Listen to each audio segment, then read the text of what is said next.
same approach it does with anti-Semitism, which is trot out these rather hackneyed and meaningless pseudo-denunciations only because foreigners are asking for them. A good example was September 11, where Semitis essentially did the usual routine. He disappeared for a while. He came out with this rather sort of bland statement, and then he vanished again. And he did the same, interestingly, at the beginning of the Kosovo War. He emerged about 2 weeks into the war, made a statement that Greece's government would not make hot-headed decisions over the Kosovo War, which is hardly one of the most profound statements one would expect from a politician. Put otherwise, Greece was not going to support Milosevic. Instead, he said that Greece would act with NATO, not perish the thought because of its treaty obligations, but because if it didn't, Turkey would take advantage. This is how he was able to sell the Kosovo War to Greeks. It's interesting, just in that context, that a similar argument was used by General Pervez Musharraf in Pakistan on September the 20th, when he said that we will help the Americans in Afghanistan, not because they've just suffered this appalling terrorist atrocity, but because we must thwart Indian designs. Now, Greece, along with the rest of NATO, invoked Article 5 after September 11, and the Greek Foreign Ministry, however, very quickly moved to make it very clear to its citizens that this was largely symbolic. Again, heaven forfend, don't hold your breath. The Greek government was not going to act in accordance with its treaty obligations. Now, a country that relies so substantially on foreign goodwill might be expected to take a more enlightened approach, even if only in the name of narrow self-interest. In the post-war era, as you know, Greece was a major recipient of US aid. Now, that relationship soured after the Nixon administration got into bed with the military dictatorship that ran Greece from 1967 to 1974. There is, however, no evidence, contrary to popular belief in Greece, that the US was actually involved in organising the coup. Greek archives on the matter are unsurprisingly closed. Both the previous US ambassador to Greece, he's now the ambassador to NATO, Nicholas Burns, and the former president, Bill Clinton, actually publicly apologised in Greece for US support for the junta, but that has had absolutely no effect at all. Now, Greece may no longer get US aid, but it does get a substantial amount of US weaponry as part of a multi-billion-dollar arms program that the Greeks like to point out is NATO mandated, and yet when they speak to the domestic audience, and again, this phenomenon of speaking a different language to a domestic audience and to a foreign audience may not be unfamiliar to you, when they talk domestically about this, they say that the arms are being bought to deter Turkey rather than to help NATO. Now, diplomatically, the Greeks also rely on the US, and a good example, again, was when the US intervened to stop a possible war in the Aegean in 1996. But despite this, and despite the recent improvement in relations with Turkey, there's still this perception in the Greek media that Turkey is the main threat to Greek security. Greece is now, however, financially dependent on the European Union. And again, what's interesting is the change in attitudes here. The largest net contributor to the EU budget is Germany. The largest net recipient is Greece. Good relations with Germany are therefore a priority for the Greek government. So, for example, the Greek Ministry of Justice has blocked legal moves by the survivors and descendants of a German army massacre at the village of Distamo in 1944 to seize German state-owned property in Athens because the German government is unwilling to pay compensation. So while the media and politicians are quick to blame America, Britain and Turkey and Israel for Greece's ills, they are rather slower to remember what happened when Greece was under German rule during the last World War. And it's really not terribly difficult to work out that this is unconnected to their financial dependency. Similarly, the Greek government is only interested in the Holocaust for propaganda purposes, to peddle the myth that Greek Christians generously saved their Jewish compatriots and failed to collaborate, supposedly, with the Germans in the Holocaust, which, if true, would have been a quite unique phenomenon in the whole of Europe. The exaggeration of Christian rescue of Jews during the war is a continually used alibi for contemporary anti-Semitism, as demonstrated, frankly, by the speeches given by George Papandreou. He frequently refers to this, and anybody who's had the misfortune to meet him in this context will know that he actually denies that there's any anti-Semitism in Greece. And indeed, the Greek Church does the same. Archbishop Christodoulos, when asked about anti-Semitism in Greece a few years ago before he made his own anti-Semitic statement, said, oh, there's no anti-Semitism in Greece. And guess what? We have all these righteous Gentiles from the war. The rabid Greek media reaction to September 11 and the resonance that it found within public opinion forced Greece to do something only because it caused a rift with the Greek Americans. By contrast, what's interesting is that the anti-Semitism that followed September 11 was not raised as an issue. I mean, there was so much at the time, I can imagine that people missed it, but it wasn't raised as an issue, and so it was ignored. And in my view, that's one of the reasons why in 2002 as I think you've mentioned in one of the papers published here, things got so bad because it wasn't knocked on the head. What's interesting is that the Greek government did respond to these complaints, although in a very, very half-hearted way. George Papandreou got an enormous number of complaints about the way in which Greece had responded, and Greek Americans made it very clear that the relationship was in genuine danger. One Greek American publisher actually said that Greece had condemned itself to irrelevance. But what did he do? Did he apologise? No. He went to New York and he said that not a single Greek in the whole world had cheered on the September 11 attacks. Well, I was in Athens that day, and I can tell you that we were rather a few who did. Now, Mr. Papandreou, as you know, is seen as the sort of the great reformer of Greek politics, and as you can tell from what I've been saying today, I don't think this is really the case. As you know, he took over the leadership of PASOK during the recent election campaign, but he was defeated by the leader of New Democracy, Kostas Karamanlis. Now, whether or not Mr. Karamanlis will be better on the issues of anti-Semitism or xenophobia remains to be seen. In opposition, however, I'm sorry to tell you that New Democracy was quite willing to be reticent in condemning prejudice for fear of losing electoral advantage. More likely, frankly, New Democracy will prove no different to PASOK, equally tainted with anti-Americanism and equally willing to ignore anti-Semitism. Greek voters, it would appear, can change their governments, but what they really need to do is to start changing their minds.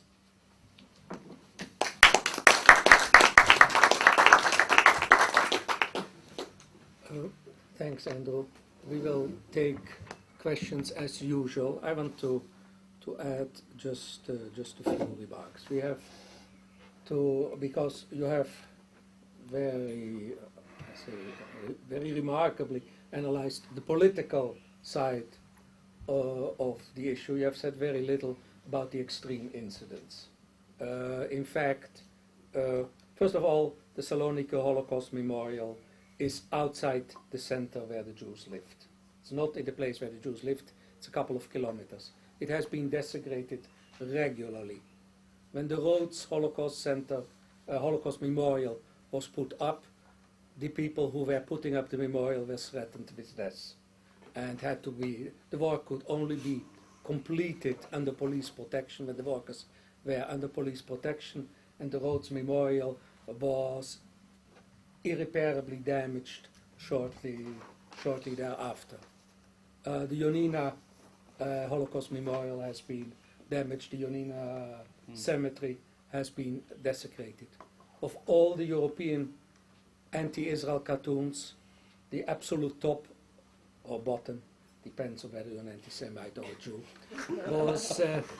was reached by the caricaturist of Ethnos, another socialist journal which had these two Israeli soldiers with Magen David on their helmets, putting knives into Arabs, and the one saying to the other, my brother, don't have moral problems. We were not in Dachau and Auschwitz to suffer but to learn. This is the absolute. We have seen the independent cartoon of Sharon eating children, the one in La Stampa on the Jews killing me second time, says Jesus in Bethlehem. The Ethnos cartoon goes far beyond that. Anti-Semitic papers, you can see them on kiosks in Greece, where they hang on the outside, where everybody can read the first page, and there are many of these kiosks. The chairman of the parliament, Kaklamanis, came out with that the Palestinians were the victims of genocide. So there are things in Greece, in the mainstream, in the socialists, to a lesser extent, but because they kicked Kafat out in the New Democracy, which you find them in the mainstream, but you don't find them anywhere else. Questions, Avner Falk? Well, can I just say in response? You mentioned Ethnos. Yeah. That newspaper was set up in the 1980s with Soviet funding, and there was actually a libel case on that in Britain. I believe I'm correct in saying the story was broken by the Economist foreign report. So the newspaper like that is completely for sale. In Salonika, you're absolutely right about the location of the memorial. The reason why I am told, is why I'm told it was put where it is. It's behind what used to be the Baron Hirsch Hospital. Yeah, but it is but nonetheless, kilometers away yeah. from where the synagogues were. It's where, and it's on a traffic island. Yeah. I mean, it's not exactly, people are not going to walk past and stop and look at this. They're just going to drive past. The story of that memorial was partly covered in a Greek magazine called Odyssey. Essentially, it took something like 15 to 20 years for the government to get round to it. And as I said, it only actually was finally done simply because there was the embarrassment of, oh gosh, we've got the European city of culture, and it's Salonika, and oh dear, someone who's going to ask a question why there's not a single public Holocaust memorial in the city. And in fact, what's interesting is that if you look at other places such as Eleftheria Square, there is absolutely zero acknowledgement of what happened there. If you go to Poland, there's actually quite a few plaques here and there. There's nothing in Salonika in public. That is the only thing. Also, just on the anti-Semitic movements, what's very interesting here, I think, again, this is where the politics comes in. There was a movement called Ethniki Avyi. No, sorry, was it Ethniki Avyi or Chrissy Avyi? I think Golden Dawn or something like that. Very nasty extreme right party, which did indulge in violence against immigrants that was linked in with the extreme right groups in the rest of Europe. They split a few years ago and their newspaper stopped publishing. But what's interesting is that Galata Feris started to attract their supporters.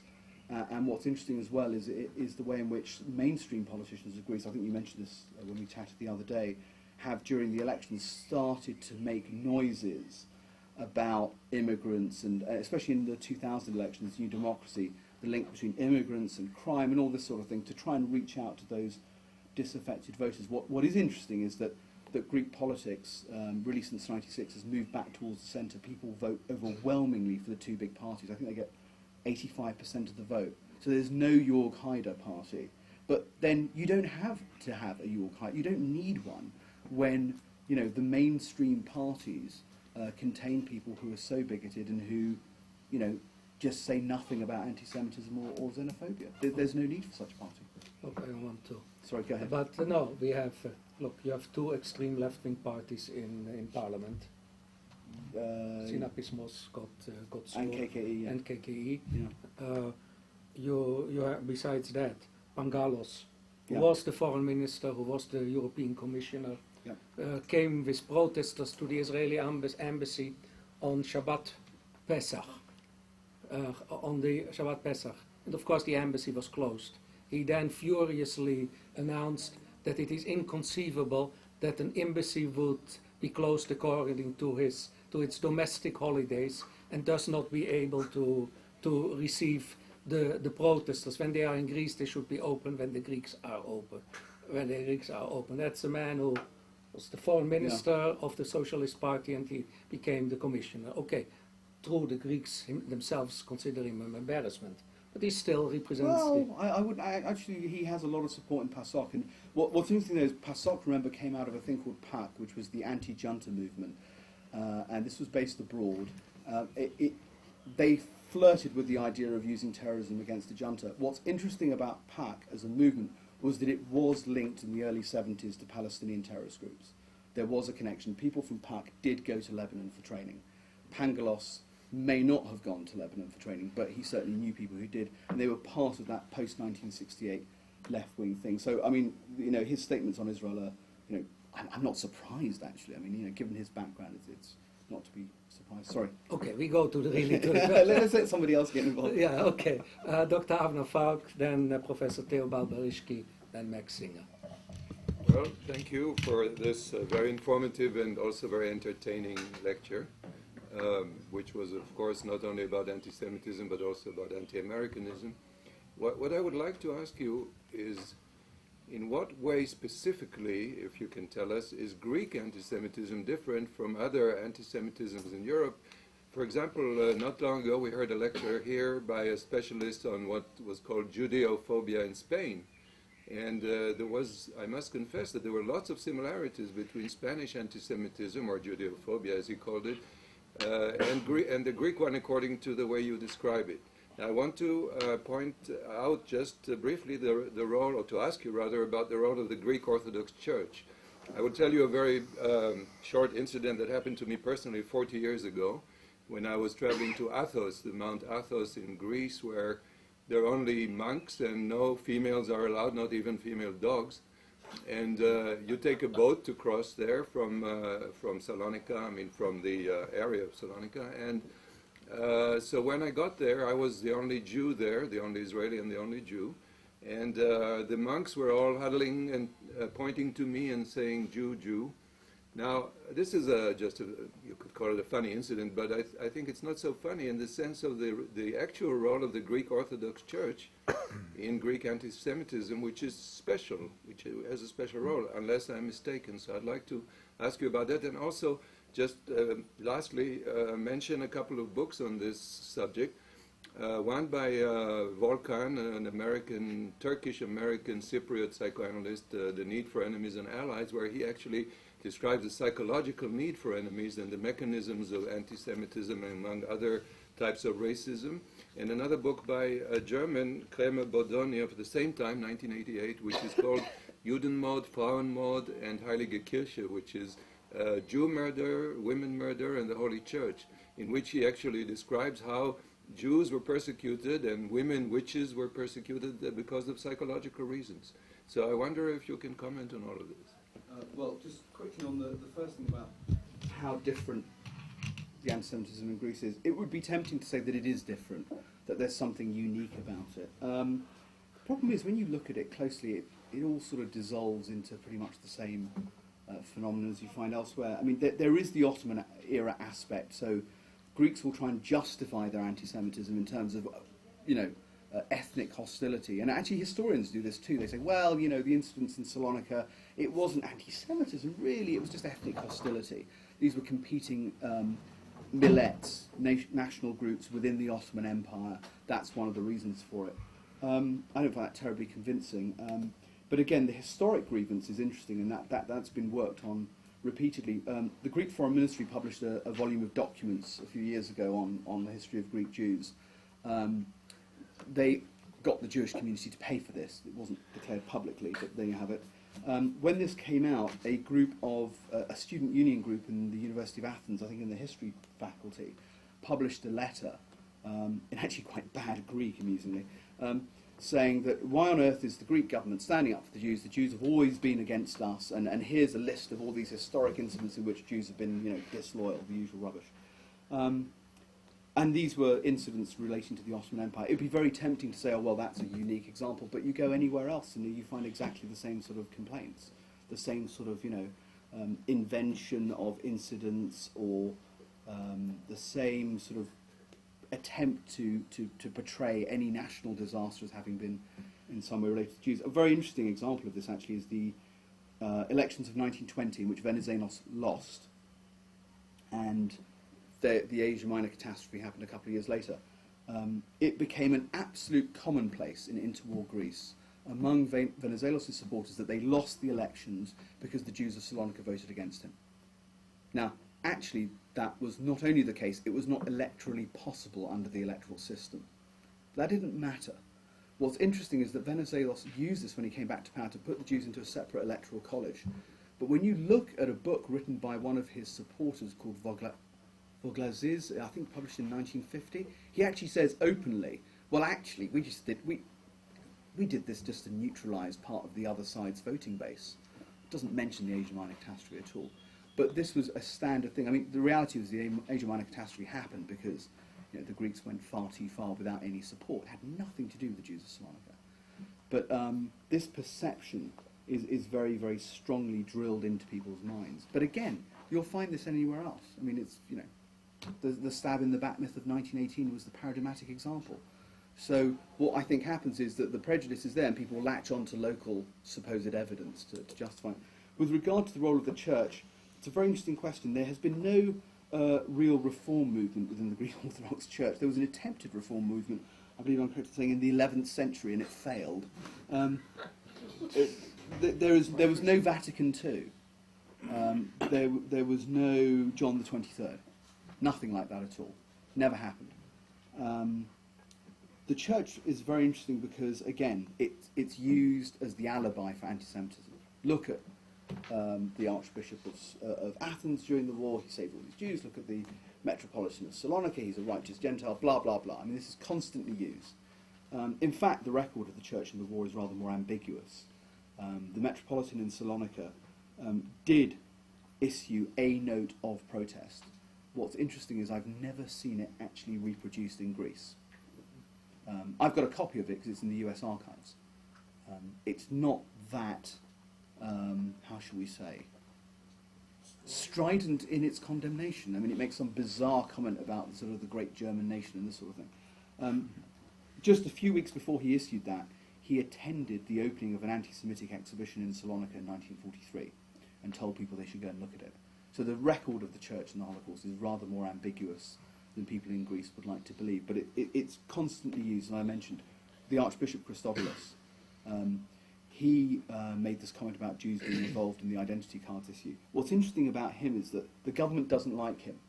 The government's out to get him, at least the PASOK government was. But they never used that issue of anti-Semitism against him. What they used against him was the fact that he was a supporter of the Junta. He'd been the secretary to the then Archbishop of Athens, Seraphim. They used that against him. They didn't use the anti-Semitism. I mean, if the Archbishop of Canterbury had made a comment like that, he'd be out of a job by dinner time. With regard to the psychological aspect, I'm not a psychologist, but I'm sure there's a degree of that. I really can't say. I don't know enough. I do know a little bit of Volkan's work, though. He wrote a book on the conflict in Cyprus. He had a very interesting theory about the attacks on minarets, which I won't repeat in mixed company, but still. Look, the Christopoulos didn't blame it on the Greek Jews. He blamed it on the Jewish influence in Brussels.